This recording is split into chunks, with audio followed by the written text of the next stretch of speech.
Yeah,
it's better.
Happy Friday.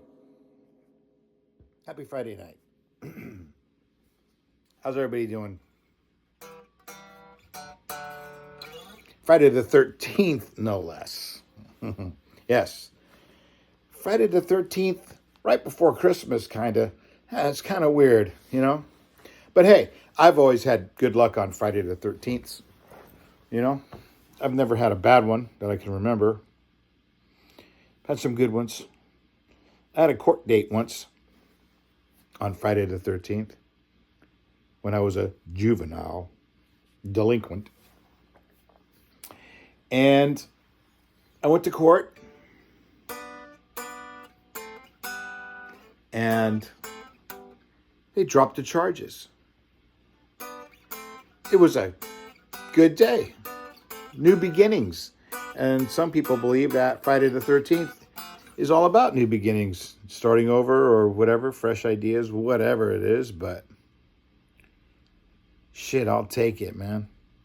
I'll take Friday the 13th every day. The only thing scary about Friday the 13th is the movies. That Friday the 13th part 2, man, that shit scared me. I ain't ashamed to admit it. But that movie, I couldn't even go outside in the dark in the woods. You know what I mean? Man, I remember I was at my buddy's house. We were watching that movie the first time I saw it. And to go to the bathroom, he had to go out the living room into the kitchen, then make a left and go down the hallway to the bathroom. And in the kitchen, he had these big windows, man, and you could look out into his backyard, which was orchards and shit. This is out in Cupertino somewhere. My buddy Dino Starr's house. And it was orchards and shit. And I was looking out there in the moonlight, and all I saw was trees and shadows, man. I fucking ran to the bathroom, man. Got that over with, ran back, and said, I ain't going out there again. I mean, that shit scared me, Anyway, true story. So, like I said, happy Friday the 13th. I'm drinking my favorite brewski, which is the Corona with got to have a lime in it. It really makes a big difference. So good, so good. I don't know what I'd do without it. I like the Modelo too.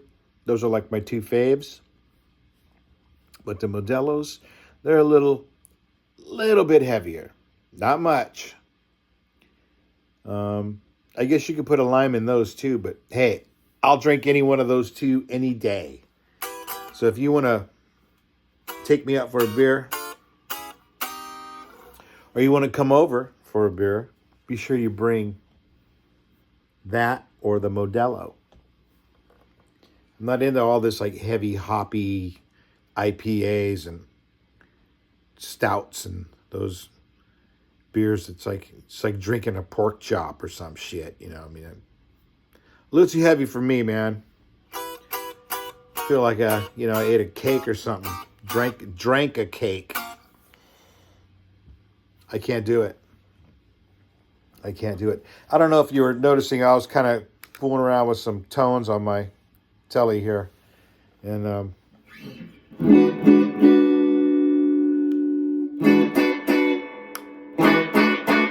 love the way this thing sounds, man. You can get down. This will cover every style of music, man, I think.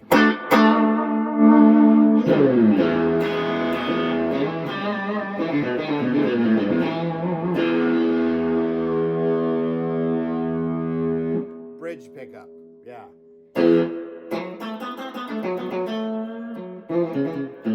Just plugged in straight to my heavily modified Blues Junior, Fender Blues Junior. It used to be a black Blues Junior, and I thought it was like the ugliest, unsexiest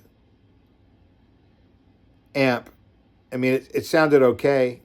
You know, I bought it because like an ass, I sold my Fender Vibro Champ blackface that I had bought, and I had it for a few years, and man, that thing sounded great. You know, great. It had a great vibro tremolo circuit and a little tiny speaker. I think it was like 5 watts, man, and a couple tubes, and that thing, man, would bark. Turn that thing all the way up, man, and it's perfect for like your house or your apartment or something, man. You're not gonna offend anybody with that, right? And I don't know. I thought I wanted something a little bigger than that gave me the same kind of a sound. So I got this. I sold that thing to some lucky fella. I think I sold it for $650, which, you know, that was a pretty good grab for me. That was a pretty good sale, you know. I don't even think you can touch one of them things now for less than $1,500. You know, maybe more. Shit, I don't know. But for a little amp that used to sell brand new for probably $50, you know, 1966 or 60, somewhere around there. I think mine was a 66. Probably cost $50 brand new. You know, great sounding. Anyway, I got this black what is it called? Fender Blues Junior. Yeah. And you know, 12-inch speaker, 15 watts.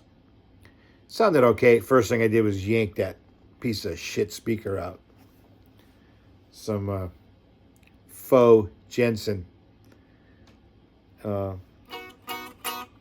probably a halfway decent speaker, but I prefer. I'm a Celestion guy. I prefer Celestians. I think they have this vocal kind of syrupy grit to them that's great for guitar. And I like a little dirty guitar, and the Celestion speaker kind of sounds dirtier than most, you could say. Some guys like JBLs, and some guys like EVs. So those are cleaner speakers. They're not bad speakers. They're great. They're expensive, and they do the job, man. But they give you ultra cleans. You know, it's really a transparent sounding speaker. But the Celestion has always been my thing, man. Always have them in my Marshalls and all my cabs. I put a vintage 30 in this guy. I know it's a bigger speaker than needed for it. I mean, this vintage 30 can handle up to 60 watts. RMS can handle, you know, you could plug a 50 watt, single 12 cabinet into it with a 50 watt head. You'll be cool all day, you know.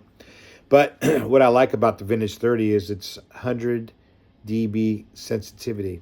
So for a smaller amp, you get more bang for your buck with that type of speaker. It makes the amp louder, believe it or not. It's a loud speaker for a small amp. So I put that in there. I had several Celestians in there before. I had one that was called a vintage V-type, they call it. And yeah, that was okay. Sounded all right, but I wanted it to be louder, so I put a vintage 30 in there because it's the sensitivity is 3 dB more, and 3 dB, believe it or not, is a bunch. It makes a huge difference. Let me tell you a story about the difference. Okay, no shit, this is true. I used to, in this band I was in, I used to use a 100 watt Marshall head This is going in stereo now. And I used a 50-watt head. And with 4 cabinets. Was it 4 cabinets? I can't remember. There might have been 3 at that time. Anyway, I plugged the, I think it was 4. I plugged wait a minute. It was 4. The cabinet, I had a vintage 412 Marshall bottom. It doesn't matter, top, bottom. Had 4 vintage 30s in it. And let me tell you, that's a heavy cabinet with vintage 30s in there because the magnets are like 55 ounces as opposed to like 35. So they're like 20 ounces more per speaker, right? So it's heavier. And got back from a gig and putting the shit back together, I noticed like, oh man, I got my amp settings the way I had them. I used to keep both amps, 50 watt and the 100 watt. They're non-master volume models. And I used to, jump the 4 inputs. Anyway, I used to have the volumes set at about the same, at about 4.5, 5, maybe 6. And I was like, oh man, my amp needs tubes, man. My 50 watt head sounded like quiet. I was like, man, I had to crank it up to get it to be as loud as the 100 watt. I had to turn it up to like maybe 7. And then, okay, I balanced out. And then, after the rehearsal, fooling around, like, oh, man, something ain't right, man. I mean, it doesn't sound like it needs new tubes. It's just a volume thing. Well, come to find out, I used to plug the vintage 30 cabinet, use that with the 50 watt head. Well, I had it backwards. I was using the vintage 30 cabinet with the 100 watt head and a regular G1275s, which are 97 dB sensitive speakers with the 50 watt. So I swapped speaker cables and used the vintage 30 cabinet with the 50 watt head, turned everything back on, and whoa, I had to turn the 50 watt back down because it was so much louder going through that vintage 30 cabinet, man. I mean, it makes a 50, if you got a 412 cabinet and a 50 watt head, it'll be as loud as a 100 watt head. Okay? It's that much of a difference. So that's my story. That's my word. You can believe it or not, but to me, it's the truth. So that's why I use vintage 30s in my deluxes and this small Blues Junior.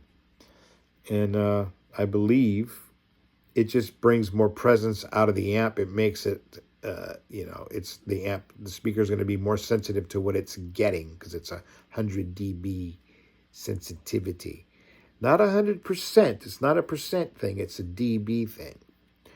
So you could even get speakers that I believe are even more, like 102 dB sensitive. I think Scumbag makes one. Somebody makes one. I hear Scumbag speakers are pretty good too. I've just always been afraid to try something that I might get a Scumbag speaker and then you spend all whatever it is, $200, $250 on a speaker and then it doesn't deliver. Then what? You can't return it because it's used. Then you have to sell it as used. And then, you're going to take a hit on that. You're not going to be able to sell it for what you paid for it. But then again, no pain, no gain. It might sound better than a Celestion. According to this guy who makes them, he's done his research. He's got the perfect cone, he says. So anyway, there's that. There is that. I say that a lot. There's that. Whatever that means.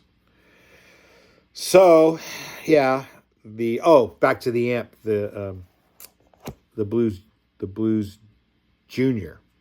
I put it in it was black. It had the black Fender Tolex with the silver face, kind of scroll cloth. I thought was a bad, ugly. It looked like shit. So I've always wanted a tweed amp, I think they look sexy and cool. So Mojo Tone makes a tweed cabinet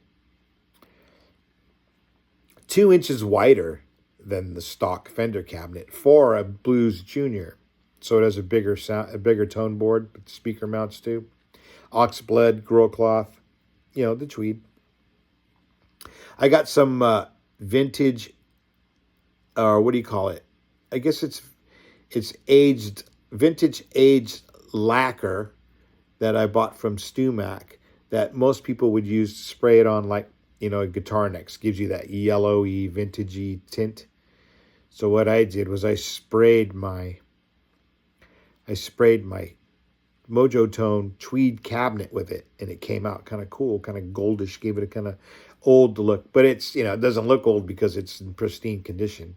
If it was all tattered and stuff and I painted it that way, it would have sprayed it that way. It looked cool. Anyway, I did that to it. I had the chassis, the circuit board modified by this friend of mine at work.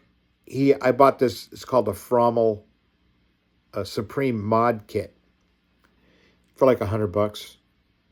Comes with new filter caps and a bunch of other capacitors and components, resistors and things like that, and your instructions on how to disassemble your circuit board to install all the new components. And it's not point-to-point wiring or anything. And you're not removing everything. You're keeping the same trannies and the same transformers. You're keeping a lot of the same components. The pots are the same.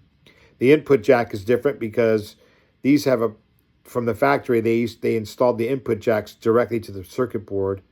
And if you bump that jack a little too hard, you'd have a short, and that thing would screw up, and then you have to wiggle the cord to get it just right. But anyway, this is now a complete hardwire situation to the circuit board. The bias resistor is different, so it's not as hot as the bias was before, which is nicer on your tubes because you burn those tubes up with a hot bias. So this made it sound really kind of mellower, kind of sweetened it up. I really love the way this thing sounds. I mean, it sounds... That's with the guitar volume about halfway up. I did with the bridge pickup on this telly. And if I roll it up all the way, it gets dirty, but not nasty dirty,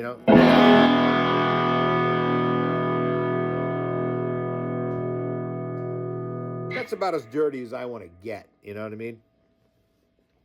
I love it. And so, that Frommel mod and the Celestion speaker, it just, I play with this amp all the time now. I used to hardly ever use it because I just thought it was, so disappointing. I got rid of my Vibro Champ for this thing, and it didn't touch my soul like it does now. This thing, I love this thing, man. It's fantastic.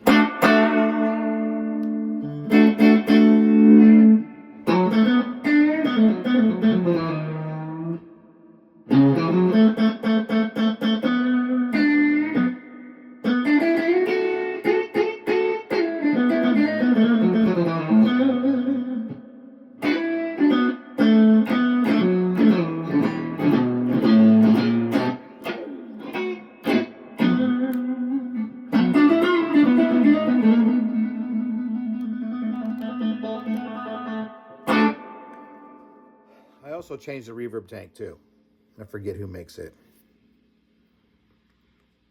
Somebody. One of these. It was like highly. If you go to these forums, they say use this reverb tank.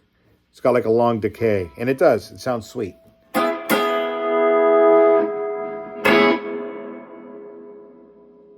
It's still going. There, it's gone. It's about halfway up, so you can get it more cavernous sounding by cranking it. You know what I mean? So yeah. Anyway, that's the amp I'm playing through. Like I said, I love the thing. It's never let me down. Right? When I first had it modded, I bought these power tubes, these new power tubes for it. And the amp was making like these weird, like microphonic. I thought there was a bad component, you know. And I was like, what the hell? And I'm tapping on the preamp tubes. I got some like pretty good preamp tubes in this thing. I got some old NOS RCAs, and I think I have an old Real Mullard in it. It has three 12AX7s, and they're all, you know, vintage, good tubes. And I was like, damn, where's this microphonics coming from? And I didn't know that power tubes could cause that kind of a weirdness, right? And it would like make these little squeaky sounds, and then it would disappear if I tapped on the amp a little bit. So I was fooling around with the amp, and then there's this little bracket that holds the tubes in, and by accident I snapped the thing, and it hit the tube kind of hard, and then the tube started shorting out. And I said, well, I need new tubes now. So I had a pair of old Electro Harmonics, probably Russian-made EL84s that were in the amp originally, that were the original tubes when I had it. I put those back in, and son of a bitch, man, all those freaky noises went away. So the problem was the power tubes, and they were brand new. This goes to show you, you can get brand new tubes, and they could be fucked up from the factory, you know. So it's always good to have them tested. Pay for the test and pay for the burn-in, because if they find something funky, you know, they'll find you a new set before they ship them to you. I bought these ones from Tube Depot, and I think they're JJs, yeah, EL84s, and I had the 24-hour burn-in. I don't know, I think it cost me like $4, something like that, to have that done. Four more bucks. Of course, they match them for you. And yeah, no problems, man. I noticed that these tubes are mellower than the ones I had in there before, because it's a little cleaner, which is cool for me, because this amp gets kind of dirty, right? When it's dimed. And right now it's not dimed. I have it about halfway up. Usually I have that thing close to all the way up. And this amp goes to 12 or 11, I think. Like it really doesn't. It doesn't matter. When you dime it, you know, diming means 10, a dime. You know, it means you got it all the way up. So I have it close to that most of the time. But tonight I have it turned down because I think it sounds a little better. Depends on my mood. My mood is mellow right now. Reverb's still going. Anyway, so that's my guitar rant for today. I was playing some old Cream Outside Woman blues, and then I went into Tom Bukovac's cop show music, kind of like, you know, cop show, like Shaft or something. You know?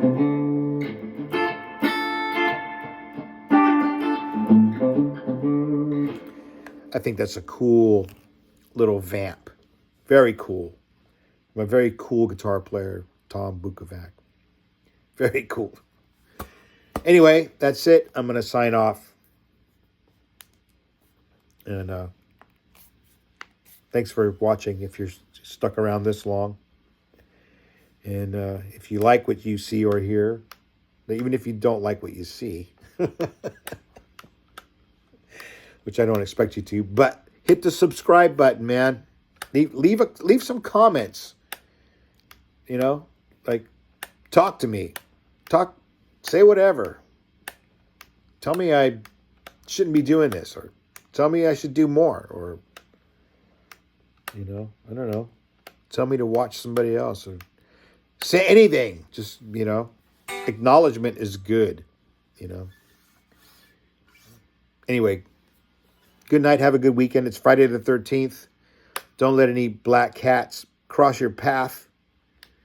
And, you know, make sure you brush your teeth before you go to bed. Okay? And if you're playing the guitar, keep playing it. Annoy your neighbors as much as possible. Because if you're doing that, you're being heard. And it's a good audience. Get used to playing in front of people.